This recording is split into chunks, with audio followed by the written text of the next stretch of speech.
இந்த கட்டுரையை எழுதியவர் ஒரு முஸ்லிம் என்பது கூடுதல் சிறப்பு. கரிஞ்சமண்ணு குழியில் முகமது என்ற பெயர் கொண்ட இவர் கேரளாவின் கோழிக்கோட்டில் பிறந்தவர். சுருக்கமாக K Muhammad. Archaeological survey of இந்தியாவில் பணியாற்றி வருபவர். அயோத்தி மேட்ரு பெரிய பிரச்சனையானது 1990 தான். அதுக்கு 12 வருஷம் முன்னாடி எனக்கு அயோத்தியோட ஒரு கனெக்ஷன் ஆயிடுச்சு. அப்ப நான் மாணவனா இருந்தேன். டெல்லியில உள்ள தொல்லியல் கல்லூரியில படிச்சிட்டு இருந்தேன், ஸ்கூல் ஆஃப் ஆர்கியாலஜி. அயோத்தியில அப்போ ஒரு சர்வே நடந்துட்டு இருந்தது. ப்ரொஃபசர் பிபி லால் தலைமையில ஒரு பெரிய டீம் வேலை செஞ்சது. அந்த டீம்ல என்னையும் ஒரு மெம்பரா போட்டிருந்தாங்க. எங்க சர்வே ரொம்ப ஆழமானது, விரிவானது. அதுல நாங்க என்ன கண்டுபிடிச்சோம் தெரியுமா? பாபர் மசூதிக்கு அடியில ஒரு கோயில் இருந்தது அப்படிங்கிறதுக்கான எல்லா அடையாளங்களையும் நாங்க பார்த்தோம். பக்கா ஆதாரங்கள். செங்கல் அடுக்கி பூசின பலமான அஸ்திவாரம் மசூதிக்கு கீழே இருந்தது. அது மேல மசூதி கட்டியிருந்தது, நல்லா தெரிஞ்சது. மசூதியோட சுவர்களை தட்டி எடுத்தப்போ அதுக்குள்ள கோயிலோட தூண்கள் இருந்தது தெரிஞ்சது. அது சுவருக்குள்ள மறைஞ்சிருந்தது. மசூதிக்கும் அந்த தூண்களுக்கும் எந்த சம்பந்தமும் இல்லை. மசூதியின் சுவரை கட்டின காலமோ அந்த சுவருக்குள்ள இருந்த தூண்களை உருவாக்கின காலமோ வேற வேறையா இருந்தது. அந்த தூண்கள் பசால்ட்னு சொல்ற உயர்ந்த ரக கருங்கல்லால் உருவாக்கப்பட்டவை. பளபளப்பான பாறையை செதுக்கி எடுத்தவை. ஒவ்வொரு தூணுக்கு அடியிலையும் பூரண கலசம்னு சொல்ற அகலமான பானை மாதிரியான அமைப்பு இருந்தது. 11-12ஆம் நூற்றாண்டுல கட்டின எல்லா கோயில்லையும் தூணுக்கு அடியில இதே மாதிரியான பூரண கலசத்தை பார்க்கலாம். பூரண கலசம்ங்கிறது செழிப்பை குறிக்கிறது. செழிப்பை குறிக்கிறதுக்கான அடையாளங்கள்ல ஒண்ணு. அந்த மாதிரி வளமையின் அடையாளமா 8 ஐட்டங்கள் அந்த காலத்துல புழக்கத்தில் இருந்திருக்கு. 1-2 இல்ல, மொத்தம் 14 தூண்கள் ஒரே மாதிரி இருந்தது மசூதியோட சுவர்களுக்குள்ள. 1992 மசூதியை இடிச்சு தரைமட்டமாக்கும் போது இந்த உண்மை மொத்த உலகத்துக்கும் தெரிஞ்சது. 1980 அந்த தூண்களை நாங்க நுணுக்கமா ஆராய்ச்சி செஞ்சோம். பிபி லால் டீம்ல ஆர்கியாலஜிக்கல் சர்வே ஆஃப் இந்தியா, அதாவது ஏஎஸ்ஐ நிறுவனத்தோட அதிகாரிகள், நிபுணர்களோட நாங்க ஒரு 12 மாணவ மாணவிகள் இருந்தோம். 2 மாசம் விடாம அயோத்தியில பல இடங்களை ஆய்வு செஞ்சோம். ஒரு கோயிலை இடிச்சு தள்ளிட்டு அதுக்கு மேலதான் மசூதி கட்டியிருக்குன்னு தெளிவா தெரிஞ்சது. பாபரோட தளபதி மீர்பாக்கி அல்லது வேற யாரோ அந்த கோயிலை இடிச்சுக்கலாம். செங்கலால தனித்தனியா மேடை மாதிரி அஸ்வாரம் கட்டி அதுக்கு மேல 14 கருங்கல் தூண்களையும் நிறுவி கோயிலை கட்டியிருந்தாங்க அப்படின்னு எங்களுக்கு தெரிஞ்சது. அந்த தூண்களை அப்படியே இணைச்சு சுவர்களா மாத்தி மசூதி கட்டியிருக்காங்க அப்படின்னு புரிஞ்சுது. இதை நாங்க எல்லாருமே பழங்கால வரலாறு கண்டுபிடிக்கிற ஒரு படிப்பு அல்லது ஆராய்ச்சியா தான் பார்த்தோம். மதம் ரீதியா எந்த எண்ணமும் எங்களுக்கு கிடையாது. நாங்க தொல்லியல் மாணவர்கள், எங்க வேலை ஆராய்ச்சி, அவ்வளவுதான். இதை வச்சுதான் 1990 நான் ரிப்போர்ட் தயார் பண்ணேன். பாபர் மசூதிக்கு கீழே கோயில் இருந்தது அப்படின்னு அதுல சொல்லியிருந்தேன். அதை படிச்ச சராசரி முஸ்லிம்கள், ஐயோ அப்படின்னா அந்த இடம் நமக்கு வேண்டவே வேண்டாம், அதை இந்துக்களே எடுத்துக்கிட்டோம் அப்படின்னு பேச ஆரம்பிச்சாங்க.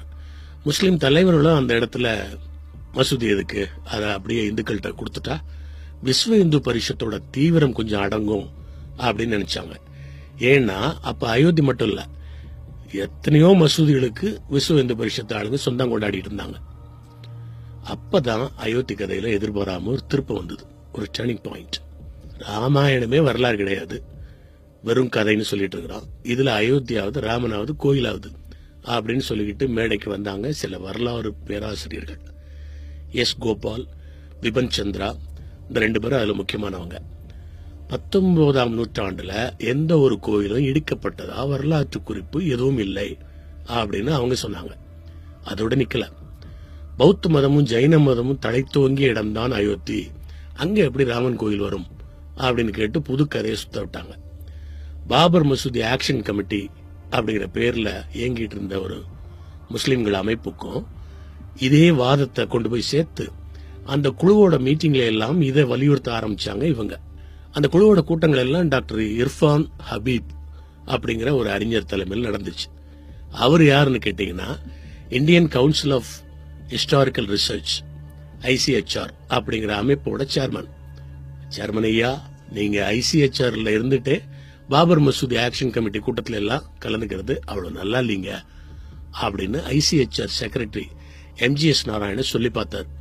ஹபீப் பாய் கேட்கல. பொதுவா பாத்தீங்கன்னா நம்ம நாட்டில் இந்த இடதுசாரிகளுக்கு மக்கள் மத்தியில செல்வாக்கு இருக்கோ இல்லையோ, செய்தி பத்திரிகைகள், வாரப்பத்திரிகைகள் எல்லாத்துலயும் அவங்களுக்கு நல்ல செல்வாக்கு உண்டு, நல்ல கனெக்ஷன் உண்டு. இவங்க எழுதி கொடுக்குற எல்லாத்தையும் அவங்க அப்படியே போட்டுருவாங்க. அயோத்தியில நாங்கெல்லாம் ஆதாரபூர்வமா ஆராய்ச்சி செஞ்சு கண்டுபிடிச்ச உண்மைகளை சந்தேகப்படுறதா அந்த இடதுசாரி அறிஞர்கள்லாம் கட்டுரைகளா எழுதி கொடுத்தாங்க. எல்லாத்தையும் இவங்க அப்படியே பப்ளிஷ் பண்ணாங்க. ஜனங்க மனசுலயும் எங்க கண்டுபிடிப்புகள் மேல சந்தேகம் வர ஆரம்பிச்சது. அமைதியவும் ஒற்றுமையும் விரும்புற பெரும்பாலான முஸ்லிம் மக்கள் மனசை மாத்தின பெருமை இந்த கம்யூனிஸ்ட் அறிவாளிகளையே சேரும் அப்படின்னு சொன்னா நிச்சயமா அது மிக இல்லை. அடிக்கடி மோதல்களை சந்திச்சுட்டு இருந்த இந்து முஸ்லிம் உறவை ஒட்டுமொத்தமா மாத்தி நம்ம நாட்டின் வரலாற்றையே மாத்தி அமைச்சிருக்கக்கூடிய கிடைச்சிருக்கிற ஒரு அருமையான வாய்ப்பு அது. அயோத்தி பிரச்சனை மட்டும் அப்ப தீர்ந்திருந்தா இந்து முஸ்லிம் சண்டைகள் ஏற்பட காரணமா இருந்த மற்ற எல்லா பிரச்சனைகளும் சீக்கிரமா தீர்வுக்கு வந்திருக்கும். நம்ம நாட்டோட வளர்ச்சியும் எங்கேயோ போயிருக்கும். வெறித்தனம் அப்படிங்கிறது சில முஸ்லீம்கள்ட்ட சில இந்துக்கள்கிட்ட மட்டும் இருக்கிறதா நினைச்சிட்டு இருக்க கூடாது. நம்ம ஜனங்க அப்படித்தான் நினைக்கிறாங்க. அவங்களுக்கு ஒரு உண்மையை சொல்லி ஆகணும். கம்யூனிஸ்ட் தீவிரவாதம் அதுவும் நம்ம நாட்டுக்கு ரொம்ப பெரிய ஆபத்து. என்னோட ரிப்போர்ட் 1990 டிசம்பர் 15 ரிலீஸ் ஆச்சு. அப்பவே ரெண்டு சைட்லயும் காரசாரமா ஆர்குமெண்ட்ஸ் எல்லாம் ஆரம்பிச்சு நடந்துட்டு இருந்தது. சில முஸ்லீம் தலைவர்கள் என் மேல பாஞ்சாங்க. நான் தெளிவா சொல்லிட்டேன், கோயில் இருந்தது அப்படிங்கிறதுக்கான ஆதாரங்களை அத்தனையும் நான் என் 2 கண்ணால பார்த்த உண்மைகளை நான் மறைக்க மாட்டேன் அப்படின்னு அடிச்சு சொல்லிட்டேன். நாங்க ஆய்வு செஞ்சது இடிக்கப்படாத மசூதியை தானே. அதுக்கப்புறம் கர்சேவர்கள் அதை இடிச்சாங்க. அதுக்கப்புறம் எல்லாமே வெளியில வந்துருச்சு. அப்பவும் ஆய்வு நடத்தணும். அந்த டைம்ல வெளியான முக்கியமான ஒரு ஆதாரம் என்னன்னா ஒரு கல்வெட்டு.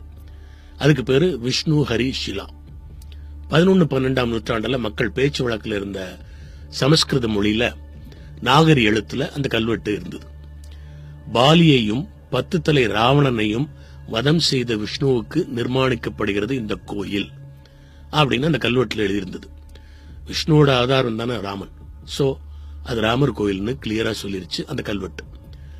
அப்புறமா doctor YT Sharma, doctor KM Srivastava இவங்கெல்லாம் அவங்கவுங்க டீமோட அயோத்தி சைட்ல செஞ்சு ஆராய்ச்சி செஞ்சப்போ களிமண்ல செஞ்ச சிவன் பார்வதி மாதிரியான இந்து கடவுள்களோட சிலைகள் எல்லாம் கிடைச்சது. அது எல்லாமே குசானர் காலத்தினுடைய படைப்புகள் அப்படின்னு தெரிஞ்சது. அதை கண்டுபிடிச்சாங்க. குசானர் காலம்னா கிபி 100க்கும் 300க்கும் இடைப்பட்ட காலம். அலகாபாத் ஹைகோர்ட் ஆர்டர் படி 2003லயும் ஒரு தடவை அயோத்தியில அகழ்வாராய்ச்சி பண்ணாங்க. 50க்கு மேலான செங்கல் அஸ்திவாரங்கள் மசூதிக்கு அடியில் இருந்ததை அப்ப கண்டுபிடிச்சாங்க. கோயில் தூண்கள் இருந்ததா நாங்க சொன்ன ஆய்வு முடிவுகளை நல்லா சப்போர்ட் பண்ணது அந்த ஆய்வு. கோயில் உச்சியில நிறுவக்கூடிய அமலகம் அப்படிங்கிற ஒரு கலசம், விக்கிரகத்துக்கு அபிஷேகம் பண்ற தண்ணீர் வடிஞ்சு போறதுக்கான ஒரு கால்வாய் மாதிரியான மகர் பிரணாளி, அது இதுன்னு இன்னொரு 263 கோயில் சார்ந்த ஐட்டங்களை அந்த இடத்துல கண்டுபிடிச்சு வெளியே கொண்டு வந்தாரு உத்தரப்பிரதேச தொல்லியல் இயக்குனர் ராகேஷ் திவாரி. ஆக இத்தனை வருஷமா நடந்த எல்லா அகழ்வாராய்ச்சி ஆய்வுகள் எல்லாத்தோட ரிசல்ட்டையும் நுணுக்கமா பரிசீலனை செஞ்சுதான் பாபர் மசூதி இருந்த இடத்துல அதுக்கு முன்னால் ஒரு கோயில் இருந்தது அப்படிங்கிற இறுதி முடிவுக்கு வந்தது archaeological survey of India. Allahabad ஹைகோர்ட்டோட லக்னோ பெஞ்சும் அதே முடிவுக்கு வந்தது தீவிரமான விசாரணைக்கு பிறகு. அகழ்வாராய்ச்சி ஏதாவது ஒரு தரப்புக்கு ஆதரவா, அதாவது முஸ்லிம்களுக்கு ஆதரவாவோ இந்துக்களுக்கு ஆதரவாவோ போயிடக்கூடாது அப்படிங்கறதுல கோர்ட்டை விடவும் ரொம்ப அக்கறை எடுத்துக்கிட்டது archaeological survey of India ASI. அதுக்காக 52 முஸ்லிம் ஆய்வாளர்களை அந்த டீம்ல சேர்த்தது. மொத்தமே 131 பேர். அதுல 52 பேர் முஸ்லிம்கள். அது மட்டும் இல்ல, தோன்றது, பொருட்களை எடுக்கிறது, அதை அடையாளம் பார்க்கறது, அதுக்கான காலத்தை கண்டுபிடிக்க சோதனை செய்யறது அப்படின்னு அகழ்வு ஆராய்ச்சியினுடைய ஒவ்வொரு ஸ்டெப்பையும் கண்காணிக்க ஒரு குழுவையும் நியமிச்சது ASI. அந்த பாபர் மசூதி ஆக்ஷன் கமிட்டின்னு ஒண்ணு இல்ல, அதோட அறிஞர்கள், வரலாற்று ஆசிரியர்கள், பிரதிநிதிகள் இவங்க எல்லாருடைய கண் முன்னாடிதான் அத்தனை ஆராய்ச்சி நடந்தது. சூரஜ் பஹன், சுப்ரியா வர்மா, மோண்டல், ஜெயா மேனன் இவங்கெல்லாம் அந்த பிரதிநிதிகள் அடக்கம். இதுக்கும் மேல அது ராமர் கோயில் தான் நிரூபிக்க எதுவும் யாருக்கும் தேவையில்லை.